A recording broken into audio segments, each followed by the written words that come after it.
স্বাগত জানাচ্ছি। আজকে আমরা একটু ঢাকার রাস্তাঘাটের ঝুঁকি মানে নানান যে প্রতারণার ফাঁদ পাতা থাকে সেগুলো নিয়ে কিছু কথা বলবো। আমাদের কাছে বেশ কিছু প্রতিবেদন, কিছু ডেটা আছে। হুম। তো আজকের আলোচনার মূল লক্ষ্য হবে ঢাকায় চলার পথে কি কি সতর্কতা নেওয়া দরকার সে বিষয়ে একটা ধারণা তৈরি করা। হ্যাঁ, ঠিকই বলেছেন। দেখুন, ঢাকা শহর তো সুযোগ আর সম্ভাবনার জায়গা, কিন্তু এর অলিগলিতে বিপদও কম নেই। সেটাই। যেমন ধরুন, সূত্রগুলো যা বলছে, শহরে প্রায় ৪৩২টার মতো হটস্পট আছে। ৪৩২টা। হ্যাঁ, যেখানে প্রায় ১২০০র বেশি ছিনতাইকারী বা অপরাধী সক্রিয়। শুধু রাস্তা না, গণপরিবহন এমনকি অনলাইনেও কিন্তু নানান ফাঁদ পাতা। হুম। তো আজকের আলোচনা হয়তো এই ঝুঁকিগুলো চিনতে আর এড়াতে একটু সাহায্য করবে। চলুন তাহলে শুরু করি। প্রথমে রাস্তার কিছু পরিচিত বিপদ যা প্রায় শোনা যায় সেগুলো নিয়ে কথা বলি। ফার্মগেট এলাকার একটা ঘটনার কথা প্রায়ই আসে, পাতানো বিবাদ। ব্যাপারটা ঠিক কি রকম? আচ্ছা, এটা আসলে পুরোটাই সাজানো একটা নাটক। মূর্তি বেরিয়ে আসে, ঘিরে ধরে, সব কেড়ে নেয়। মানে মানুষের যে স্বাভাবিক একটা সাহায্য করার ইচ্ছে, সেটাকেই ওরা কাজে লাগায়। তার মানে মানুষের সিম্প্যাথিটাকেই অস্ত্র বানানো হচ্ছে।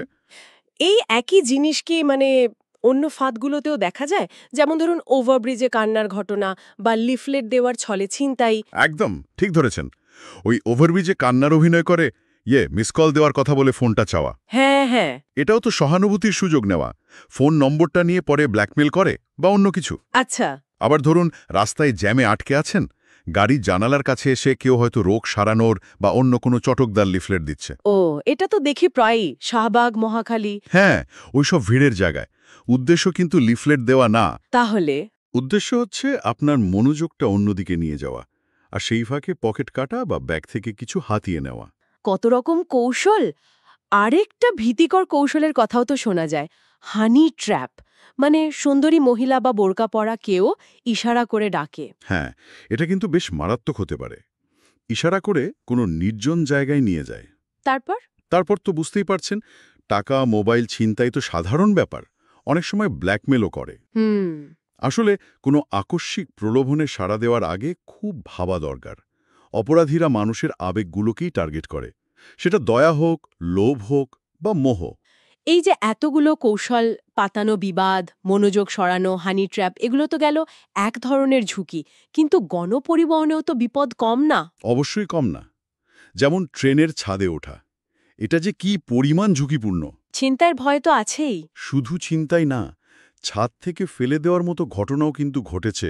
সূত্রগুলোতে সব তথ্য আছে। সর্বনাশ। আবার ধরুন লঞ্চ, রাতে যদি যাত্রী কম থাকে, সেই লঞ্চ এড়িয়ে চলাই ভালো। একা কোনো যাত্রী পেলে তারা সহজ টার্গেট ভাবে। আচ্ছা। আর স্পিড বোট? স্পিড বোটেও কিন্তু মাঝ নদীতে থামিয়ে ডাকাতির ঝুঁকি থাকে। তাই এসব যাত্রায় খুব দামি জিনিস সাথে না রাখাই বুদ্ধিমানের কাজ। তাহলে এত সব ঝুঁকি থেকে বাঁচতে বেসিক সতর্কতা কি হতে পারে? আর কোন এলাকাগুলো নিয়ে একটু বেশি সাবধান থাকা দরকার? দেখুন, মূল কৌশলগুলো তো আমরা আলোচনা করলাম, সহানুভূতির ফাঁদ, মনোযোগ সরানোর চেষ্টা, নির্জনতার সুযোগ নেওয়া, এগুলো খেয়াল রাখতে হবে। হুম। আর এলাকা বলতে কিছু জায়গার নাম বারবার আসছে, যেমন মোহাম্মদপুর, আদাবর। এখানে নাকি ১০০র বেশি হটস্পট। বলেন কি? হ্যাঁ, এছাড়া মিরপুর, তেজগাঁও, হাতির ঝিল, যাত্রাবাড়ি, এইসব এলাকায় একটু বেশি সতর্ক থাকতে বলা হচ্ছে। কিন্তু পুলিশ বা আইন শৃঙ্খলা বাহিনী কি কিছু করছে না? না, করছে তো। যেমন অপারেশন ডেভিল হান্ট নামে অভিযান চালাচ্ছে, টহলও বাড়িয়েছে। তবে নিজের সতর্কতাটাও জরুরি। আরেকটা ছোট্ট টিপস, যেটা বিদেশেও দেয়া হয়, হাঁটার সময় ব্যাগ বা ফোনটা রাস্তার ভেতরের দিকে, ফুটপাথের দিকে রাখা। আচ্ছা, এটা একটা ভালো পয়েন্ট। এগুলো তো গেল পরিচিত বা একটু পুরনো ধাঁচের ঝুঁকি।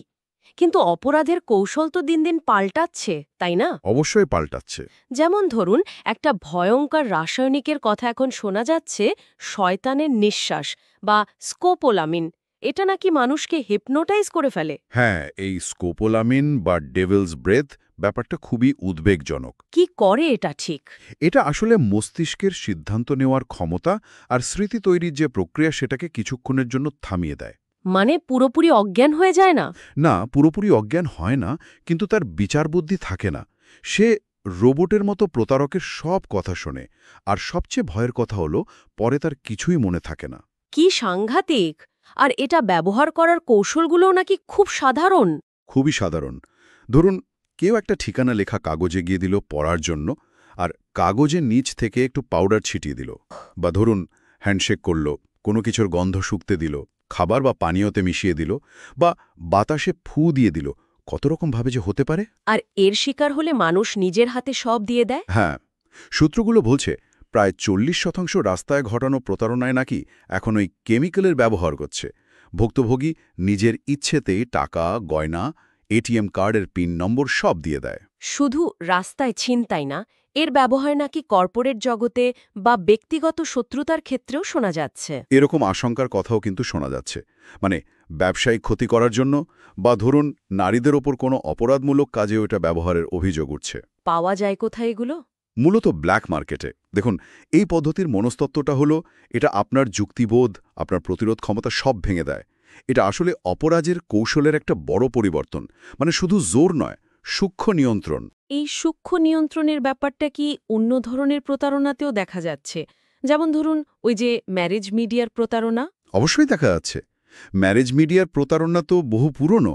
এখনো হয়? হ্যাঁ, প্রবাসী পাত্রপাত্রী দেখায়, বিয়ে করে বিদেশে নিয়ে যাওয়া লোক দেয়, ভুয়া পাসপোর্ট, ভুয়া ভিসা, এমনকি ভুয়া পাত্রী দেখিয়েও টাকা নেয়। তারপর বিয়েটা কি হয়? অনেক সময় সাজানো বিয়েও হয়। তারপর পাত্রী উধাও। আইনের কিছু ফাঁকফোকর আছে। ট্রেড লাইসেন্স পাওয়াও সহজ, তাই এরা জামিনে বেরিয়ে আবার একই কাজ শুরু করে। আচ্ছা, আর শেয়ার বাজারের প্রতারণা, সেটাও তো এখন খুব শোনা যায়। হ্যাঁ, এটা এখন মূলত অনলাইন ভিত্তিক হয়ে গেছে। ফেসবুক, হোয়াটসঅ্যাপ গ্রুপ, ভুয়া ওয়েবসাইট বা অ্যাপ এগুলো ব্যবহার করে। কিভাবে করে? আপনাকে বিশাল লাভের লোভ দেখাবে, গ্রুপে অ্যাড করবে, সেখানে কিছু লোক নিজেদের বিশাল বিশেষজ্ঞ প্রমাণ করবে, ভুয়া লাভের স্ক্রিনশট দেখাবে। তারপর আপনাকে একটা ভুয়া অ্যাপে বা সাইটে টাকা জমা দিতে বলবে। বিশ্বাস বাড়ানোর জন্য নামী ব্রোকারেজ হাউস বা ধরুন বিএসইসির লোগো পর্যন্ত ব্যবহার করে। মানুষ লোভে পড়ে টাকা দেয় আর সব হারায়। এই একই ধরনের লোভ কি এমএলএম বা মাল্টিলেভেল মার্কেটিংয়ের ক্ষেত্রেও কাজে লাগানো হচ্ছে? ওরা কি আবার ফিরে এসেছে? ঠিক তাই, নতুন রূপে, ডিজিটাল মাধ্যমে। এখন আর শুধু পণ্য বিক্রি না, তাহলে কিসের নামে? Real estate, tourism package, hotel ব্যবসায় বিনিয়োগ, অমুক ফান্ডে টাকা রাখলে ডাবল, এই সব। ভুয়া ওয়েবসাইট, অ্যাপ বানিয়ে ফেলে। আচ্ছা, নিজেদের পরিচয় দেয়, কেউ মানবাধিকার কর্মী, কেউ সাংবাদিক, কেউ বড় নেতা। টার্গেট মূলত বেকার ছেলেমেয়ে বা ছাত্রছাত্রীরা। আর এরা প্রায় বিদেশি ডোমেন ব্যবহার করে, তাই ধরাটাও কঠিন হয়। এগুলো আসলে সেই পুরনো পিরামিড স্কিম বা মানি গেম, শেষ পর্যন্ত ভেঙে পড়তে বাধ্য। প্রযুক্তি নির্ভর প্রতারণার মধ্যে ওটিপি মানে ওয়ান টাইম পাসওয়ার্ড চুরি হওয়ার ঘটনা তো মনে হয় সবচেয়ে কমন এখন। হ্যাঁ, এটা এখন সবচেয়ে বেশি ঘটছে। ব্যাংক কর্মকর্তা, কাস্টমার কেয়ার বা অন্য কোনো পরিচিত প্রতিষ্ঠানের নাম করে ফোন বা মেসেজ আসে। কি বলে তারা? নানান কথা। আপনার অ্যাকাউন্ট নাকি ব্লক হয়ে গেছে, আপনি পুরস্কার জিতেছেন, সার্ভিস আপডেট করতে হবে, এই জন্য ওটিপিটা লাগবে। যেই আপনি ওটিপিটা দিলেন, সর্বনাশ! অথবা ধরুন একটা লিঙ্ক পাঠালো, বলল এটাতে ক্লিক করতে। ক্লিক করলেই আপনার ফোন বা কম্পিউটার হ্যাক, আর তারপর ব্যাংক অ্যাকাউন্ট, মোবাইল ওয়ালেট সব তাদের দখলে চলে যেতে পারে। আর এখন এর সাথে নাকি আর্টিফিশিয়াল ইন্টেলিজেন্স বা এআইও যুক্ত হয়েছে। এটা কিভাবে ঝুঁকি বাড়াচ্ছে? এআই ব্যবহার করে প্রতারকরা এখন অনেক বেশি পার্সোনালাইজড আর বিশ্বাসযোগ্য ফিশিং ইমেল বা মেসেজ তৈরি করতে পারছে। যেমন? ধরুন আপনার কণ্ঠস্বর নকল করে আপনার পরিচিত কাউকে ফোন দিতে পারে টাকা চেয়ে। এটাকে বলে ভয়েস ফিশিং বা ভিশিং। বলেন কি, কণ্ঠও নকল করা যায়? হ্যাঁ, আবার ধরুন আপনার পরিচিত কারো মুখের ছবি ব্যবহার করে একটা ভুয়া ভিডিও বানিয়ে ফেলল, ডিপফ্যাক, সেটাও সম্ভব। ফলে আসল নকল বোঝাটা দিন দিন খুব কঠিন হয়ে যাচ্ছে। এমনও হচ্ছে পুলিশের বড় কর্মকর্তার পরিচয় দিয়ে ছবি ব্যবহার করে ফোন বা মেসেজে টাকা দাবি করছে, মামলার ভয় দেখাচ্ছে বা চাকরির লোভ দেখাচ্ছে। সম্প্রতি আরেকটা জিনিসের কথা খুব শোনা যাচ্ছে, লোন অ্যাপের প্রতারণা। খুব সহজে লোন দেবে বলে। হ্যাঁ, এটা এখন একটা বড় সমস্যা হয়ে দাঁড়িয়েছে। চটকদার বিজ্ঞাপন দেয় কোনো কাগজপত্র ছাড়াই দ্রুত লোন। অ্যাপটা ইনস্টল করলেই লোন? অ্যাপ ইনস্টল করতে গেলেই আপনার ফোনের কন্ট্যাক্ট, গ্যালারি, লোকেশন সবকিছুর অ্যাক্সেস চেয়ে নেয়। হয়তো কিছু টাকা লোন দেয়ও, কিন্তু তারপর দেখা যায় সুদের হার অনেক বেশি, সাথে হিডেন চার্জ। আর শোধ করতে না পারলে? তখনই আসল রূপ বেরিয়ে আসে। ফোন করে হুমকি, গালিগালাজ, আপনার কন্ট্যাক্ট লিস্টে থাকা সবাইকে ফোন করে অপমান করা, এমনকি হোয়াটসঅ্যাপ হ্যাক করে ব্যক্তিগত ছবি বা তথ্য চুরি করে ফাঁস করে দেওয়ার হুমকি দেয়। এনআইডি কার্ড ক্লোন করে অবৈধ কাজে ব্যবহারের ভয়ও দেখায়। এরা নাকি বড় বড় প্রতিষ্ঠানের নামও ব্যবহার করে। হ্যাঁ, বিশ্বব্যাংক, আইএমএফ, এমনকি বাংলাদেশ ব্যাংকের নাম বা লোগো ব্যবহার করে বিশ্বাস অর্জনের চেষ্টা করে, যদিও বাংলাদেশ ব্যাংক এদের ব্যাপারে বারবার সতর্কবার্তা জারি করেছে। এত সব প্রতারণার কথা শুনে তো মাথা ঘুরে যাচ্ছে। অপরাধীরা তো প্রতিনিয়ত নতুন কৌশল বের করছে। এই সব কিছুর পেছনে মূল কারণটা কি বলে মনে হয়? আসলে দুটো জিনিস মূল: মানুষের আকাঙ্ক্ষা আর বিশ্বাস। মানে দ্রুত বড়লোক হওয়ার লোভ, একটা ভালো বিয়ের স্বপ্ন, একটা চাকরির আকুতি, সহজে টাকার জোগাড়, বিপদ থেকে মুক্তি। এই মানসিক ইচ্ছে বা দুর্বলতাগুলোকেই তো ওরা পুঁজি করে। ঠিক। আর দ্বিতীয়টা হলো প্রযুক্তি। Internet, social media, mobile app আর এখন তো এআই, এগুলো এই প্রতারণাগুলোকে অনেক বেশি মানুষের কাছে পৌঁছে দিচ্ছে আর অপরাধীদের আড়ালে থাকতে সাহায্য করছে। তাহলে উপায় হলো যাচাই করা।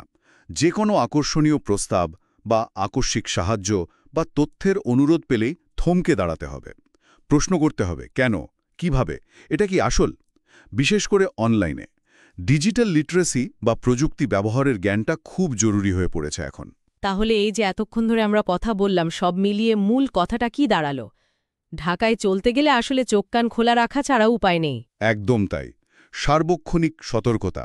অপরিচিত কেউ হুট করে খুব আপন হতে চাইলে বা কোনো অবিশ্বাস্য প্রস্তাব দিলে কিংবা টাকা বা ব্যক্তিগত তথ্য চাইলে সঙ্গে সঙ্গে সাবধান হতে হবে, যাচাই করতে হবে। বিশেষ করে অনলাইন জগতে। অবশ্যই। কোন এলাকাগুলো একটু বেশি ঝুঁকিপূর্ণ, কোন সময়টা একটু এড়িয়ে চলা ভালো, সে বিষয়ে একটা সাধারণ ধারণা রাখা দরকার। সহজে কাউকে বা কোনো কিছু বিশ্বাস না করে প্রশ্ন করার অভ্যাসটা গড়ে তুলতে হবে। আইনশৃঙ্খলা বাহিনী তো তাদের কাজ করছে বললেন, সাইবার আইনও হচ্ছে, কিন্তু দিনের শেষে নিজের সুরক্ষা নিজেকেই দেখতে হবে। ঠিক তাই। দেখুন, সচেতনতাই হলো আসল বর্ম। ওই হটস্পটগুলোর কথা মনে রাখা, প্রতারণার কমন কৌশলগুলো, মনোযোগ সরানো, সহানুভূতি আদায়, লোভ দেখানো, ভয় দেখানো, প্রযুক্তির অপব্যবহার, এগুলো চিনে রাখা দরকার। প্রতারণার ধরনটা বোঝা খুব জরুরি। এটা কোনো নির্দিষ্ট ঘটনা বা ব্যক্তির চেয়েও বড়। ঢাকার রাস্তার সাধারণ বিপদ, যেমন ওই ছিনতাই বা পাতানো বিবাদ, সেখান থেকে শুরু করে স্কোপোলামিনের মতো ভয়ঙ্কর রাসায়নিক বা এআই দিয়ে করা ডিজিটাল জালিয়াতি, আজকে আমরা কিন্তু অনেকগুলো ঝুঁকির কথাই আলোচনা করলাম। আশা করি এই কথাগুলো ঢাকায় নিরাপদে চলার ক্ষেত্রে কিছুটা হলেও কাজে দেবে। আলোচনার একদম শেষে একটা প্রশ্ন মনে আসছে, যেটা হয়তো আমাদের সবাইকে ভাবা উচিত। বলুন। এই যে কৃত্রিম বুদ্ধিমত্তা বা এআই এর মতো প্রযুক্তি এত দ্রুত এগোচ্ছে, আমাদের জীবনের সাথে মিশে যাচ্ছে, তাতে ভবিষ্যতে এই প্রতারণার কৌশলগুলো আর কতভাবে বদলাবে? এখন যেমন আমরা ওটিপি না দিতে বলি বা সন্দেহজনক লিঙ্কে ক্লিক করতে মানা করি, এর বাইরে গিয়ে নাগরিকদের আর কি কি নতুন ডিজিটাল সতর্কতা দরকার হবে? এটা আসলেই ভাবনার বিষয়। এই যে সময়ের সাথে পরিবর্তনশীল হুমকি, এর সাথে তাল মিলিয়ে আমাদের প্রস্তুতিটা কেমন হওয়া উচিত, এটা নিয়ে আমাদের সবাইকে হয়তো এখন থেকে ভাবতে হবে।